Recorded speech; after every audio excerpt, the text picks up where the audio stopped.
What's up, guys? I'm Brian Sakawa. You're watching He Spoke Style, and today we're talking about 6 expensive products that are totally worth the money.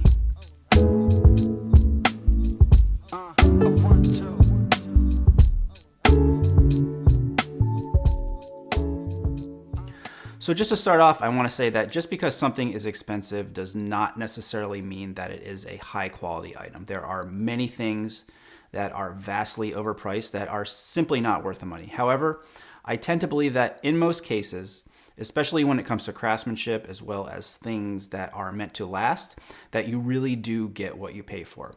That's been my experience over time, and these next 6 items I'm going to share with you definitely stand up to that test. First up is a pair of Selvedge denim jeans. Now, when you're talking about Selvedge denim, you are typically talking about a price point somewhere between $200 to $300 or $350. I have seen pairs for as low as around $150. J. Crew has a pair listed on their website right now for $148, and they can go as high as up to around $1,000. Now, I do not recommend you spend $1,000 on one pair of jeans, but I do think that in the $200 to $300 price range that you are going to get an extremely high quality item. So over the past 6 or 7 years or so, I have been a fan of APC as well as RRL. I had a pair of APC New Standards that I wore to death, and my current RRLs I bought about 2 years ago, and they honestly still look brand new even though I wear them all the time. The thing with Selvedge denim is that it lasts, and it tends to also look better as it ages. So if $200 or $300 seems like a lot to spend on one pair of jeans, I would say to just consider the economics for a second. So let's say you spend $210 on a pair of APCs, and that is the only pair of jeans that you have and that you wear. And then let's say that that pair of jeans lasts you from 3 to 5 years, which is not out of the realm of possibility for Selvedge jeans. Now contrast that with having to buy 5 pairs of $40 jeans that you have to replace every year. So if you do the math, you will definitely see that you come out ahead with a pair of Selvedge jeans. Next up, I'm going to say is a category instead of a specific product, and that is what I would call boutique fragrances. Now, there's nothing wrong with brands you can get at a department store. I personally love Ralph Lauren Polo Green, and I would just about put Tom Ford, whose fragrances I also love, into that sort of easily accessible, I can just run to the mall and pick up a bottle category. But in terms of boutique fragrances, I'm talking more about, I would say, niche brands. So brands like Amouage, Arquise, Citrodon, Creed, Frederic Malle, Gamine, Nascimato, Rajas, Tamine, just to name a few. When it comes to details like fragrance, for me, having something very unique is important. I also try to seek out those fragrances that are, in one way or another, intriguing, ones that might make people come up and ask you what fragrance that is that you're wearing.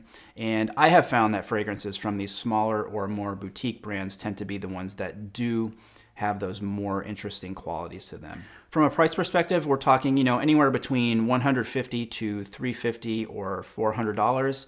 Now, it is very important if you are going to spend the money on a fragrance that is this expensive that you know for sure that you are going to like it on your skin. So I would recommend either going to the brand's boutique or a specialty retailer to get a sample, or oftentimes you can go on the brand's website and order a small sample for like $5 or $10, which is much better than dropping $300 on a bottle that you find out later that you don't really like. Next is a custom or made-to-measure suit. Now, recently in my Ask Me Anything video, there was a little bit of a dust-up in the comments over how I responded to the question of what suit would I buy at the $250 price point. If you haven't seen that video, my answer was that I would not buy a $250 suit. I would keep that money and save up some more to buy something that was of a higher quality, preferably something custom or made-to-measure. So if you are buying a $250 suit, you are undoubtedly getting a fused garment. This is the cheapest and most inferior method of construction. Sure, for a short period of time, it will look okay, but sooner than you would want, you're going to start seeing some bubbling where the glue is, and the jacket will start to lose its shape. So what you want to buy in terms of a jacket is a canvas garment. Now, there are canvas options off the rack, but unless you are very, very lucky, you are going to need some alterations. Same goes for the pants as well. So if you walk into a Suit Supply or Brooks Brothers and buy a suit off the rack, if you want it to fit really, really well, you're probably going to be spending about $100 to $200 on top of the cost of the suit for the alterations. So even if you're paying $500 to $600 for a suit, if you add in those alterations costs, you're really getting into a much, much higher price than you saw on the price tag. So at that point, I really think you would do much better for yourself if you took your money to a reputable and well-regarded customer made-to-measure program. The benefits are you are getting personal attention, you are getting measured by a tailor, you are getting a pattern that will be closer to your actual body shape, and you have control over many more aspects of the finished product, including lapel style, lapel width, pocket style, buttons, linings, and so on. Plus, if you are working with a reputable made-to-measure program, whether that's at a brick and mortar location or online, you are going to get a level of service that you will not find at a department store. Now, one thing to mention is that not all made-to-measure or custom programs are created equal. It's very important to do your research before you commit to one. But rather than talk about specific programs here, I think that would be a good discussion topic for down below in the comments. The last thing I will say is that from a price standpoint, if it looks too good to be true, it definitely is too good to be true. So buyer beware. Next up is any product made by Frank Clegg. If you're not familiar with Frank Clegg Leatherworks is a family-owned business from Fall River, Massachusetts. They specialize in extremely high-quality leather goods. Everything is made right there in their workshop. When you get a Frank Clegg product, you are getting something with a classic design and timeless style. You are getting something that is expertly crafted with the highest quality materials, and you are getting something that will last, which is one of the most important things to consider whenever you are planning to spend a good chunk of change on anything. I personally own 3 Frank Clegg items. I have a small leather dop kit, a classic zip top briefcase, and the signature travel duffel. All 3 of these items have a quality and feel to them that is very, very special. It feels like something that is worth what you paid for it. And the best thing about quality leather goods is that they will improve with age. The leather will become more supple, it will take on a patina as you use it over time, which makes it an item that could easily become an heirloom in the family. Next are skincare products by Aesop. Now, a good skincare routine is one of those things that I think a lot of us guys tend to overlook at times, but it is extremely important. For the past 2 or 3 years or so, I have been using almost exclusively products by Aesop. I have tried many different brands in the past, and Aesop is honestly one of my all-time favorites, and that is because I have not found anything as good or that works as well for me as Aesop stuff does. Currently, I use the Resurrection Hand Balm, Classic Shampoo and Conditioner, the Coriander Seed Body Cleanser, the Moroccan Neroli Post-Shave Lotion, the Amazing Face Cleanser, that's actually the name of it, and the Mandarin Facial Hydrating Cream. Price for each item ranges between $25 and $50, which might seem like a lot, especially considering the size of some of the items.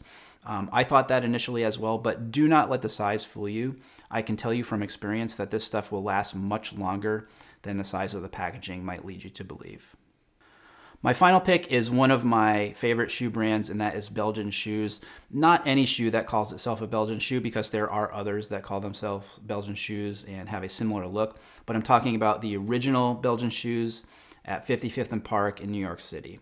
There is a book that I read called Deluxe, How Luxury Lost Its Luster. I'll put a link to it down below in the description. And that book talks about how luxury goods have changed over time, in particular in how they are manufactured. When we think of something as an old school kind of luxury item, we typically think that it is made with very high quality materials and that generally it's made by hand. That's not the case for a lot of big name luxury brands anymore, but there are some brands that still do everything by hand, and Belgian Shoes is one of those brands. Beyond the craftsmanship aspect of Belgian Shoes, there is also the comfort factor. I personally own 3 pairs of Belgian Shoes, a black suede Mr. Casual, a black watch plaid wool Mr. Casual, and a patent leather Henri. And I can tell you from experience that these are the most comfortable shoes that I have ever worn. In the realm of expensive shoes, these are not really on the super high end, though they are certainly expensive shoes. Prices range between $465 to $490. So there you have it, 6 products that I think are totally worth every single penny you would spend on them. So what do you guys think? Leave your comments below. And if there are some expensive products you think are worth the money, definitely leave those for everyone to consider as well. Thumbs up if you like this video.